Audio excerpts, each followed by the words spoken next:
Hey everyone, let's just jump straight into this explainer. Today we're looking at what is honestly one of the most brilliant Trojan horses for education I have ever seen. We're diving into the legendary lands. At first glance, it's this gorgeous, thrilling steampunk board game. You've got airships, sky pirates, legendary heroes, the whole shebang.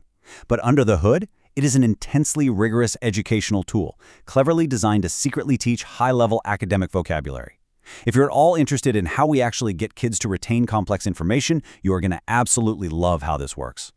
So here is our game plan for today. We'll start with number 1, the steampunk literary adventure. 2, we'll see how knowledge is your weapon. 3, we'll break down the 4 phases of play. 4, we'll look at scaling across grade levels. And 5, we'll wrap up with teamwork and winning scenarios. Let's get to it. Section 1, a steampunk literary adventure. Before we get into the nuts and bolts of the educational engine, we just have to appreciate this world. Get this, the game was actually created by Sean Taylor, who is a dyslexic reading teacher. He built this specifically to give students a fun, completely novel and competitive way to master what he calls the jackpot vocabulary. He basically looked at the super high-stressed world of standardized test prep and completely flipped it on its head, turning it into a low-stress, epic adventure. You can literally see his empathy for the student experience baked right into the foundation here.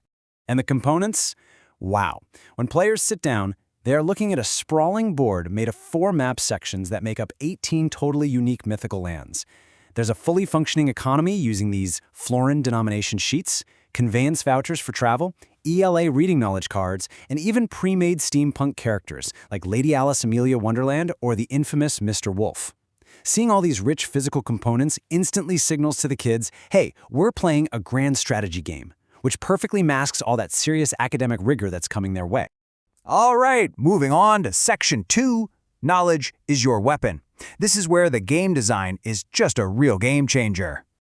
So here's the core twist. In a traditional strategy game, think of Risk, right? You're relying heavily on random dice rolls to see who wins a battle or an invasion. But in the legendary lands, that randomness is completely stripped out. Instead, players are answering Jeopardy-style academic vocabulary cards to conquer territories and build their wealth. So by replacing the sheer dumb luck of dice with the power of knowledge, the game inherently motivates students to learn. Why? Because knowing the material literally dictates their success in the game.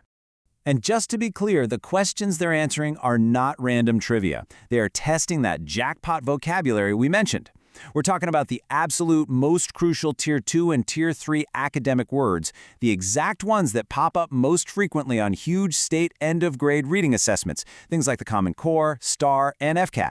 These kids are literally studying for their most important exams while plotting to take over a fictional steampunk universe. It's genius. Which brings us to Section 3, the 4 phases of play. Let's see how this actually flows in action. The whole game runs on this highly intuitive, easily managed loop. Step 1, hire. You use your florins to recruit scholars and professors to your team. Step 2, move and explore. You travel to an adjacent territory or use special tickets to fly. Step 3, the knowledge phase. This is where the magic happens, and you answer those vocabulary cards to actually resolve your actions. And finally, Step 4, pay and reinforce, where you collect taxes from the lands you've conquered. It's a really snappy 4-step sequence. It keeps the action moving so fast that there's practically no downtime, keeping everyone engaged with repeated, low-stress exposure to those tough words. And managing your resources gets wildly entertaining. Check out this conveyance chart. Travel isn't free, and it definitely isn't safe. You have to make real strategic choices. Say you take an airship, you get to travel a massive range of 6 territories, but it only holds a tiny crew of 10 scholars. Plus, if you roll a 1, boom, natural disaster, and you lose half your scholars to the open sky. On the flip side, you could take a steam train. It holds 30 scholars safely, but it doesn't go as far, and a roll of a 6 brings a completely different disaster.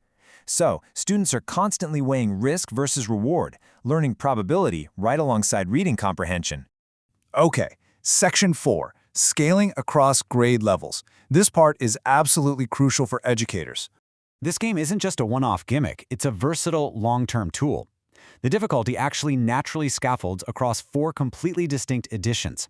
So the primary edition targets 2nd and 3rd graders, covering over 300 sight words and foundational concepts. Then you move to intermediate for 4th through 6th, hitting text structures and that Tier 2 vocabulary. By middle school, they're breaking down poetry and Greek and Latin roots. And finally, the high school edition tackles full end-of-course vocabulary, complex rhetoric, and argumentation. The core engine of the game never changes, but the academic payload scales right up with the learner. And lastly, Section 5, Teamwork and Winning Scenarios. Let's look at how this plays out in a bustling classroom. So, to keep everything from descending into chaos during small group play, the game uses cooperative learning roles. You've got the boss leading the overall strategy, the banker is managing all the florin transactions and the economy, the ticket master handles the physical pieces and travel vouchers, and the geographer tracks who owns what territory, and is also tasked with keeping the game positive. Assigning these roles is just a phenomenal classroom management technique. It ensures every single student has a real stake in the game and is actively participating, not just zoning out. But honestly, my favorite part is that there isn't just one way to win. The game gives you 4 totally different win scenarios. Got a short class period? Play for standard territory control. Whoever has the most lands wins. Or you can race to control all 4 skyship ports. Now, if you have students who prefer, say, quiet economic strategy over aggressive conquest, they can win by peacefully saving up 5,000 florins to build a massive sky library. Or for the ultimate flex, players can try to build castle colleges. Because there are so many paths to victory, it really appeals to every single personality type in your classroom. So the Legendary Lands essentially takes the absolute chore of vocabulary memorization and wraps it up in an unforgettable adventure. As you think about bringing this incredibly scalable tool to your own learners, you've got to ask yourself, how will your students choose to conquer the map? Will they be aggressive commanders, quiet architects, or will they fall victim to the ruthless sky pirates? Thanks for hanging out with me for this explainer, and keep learning.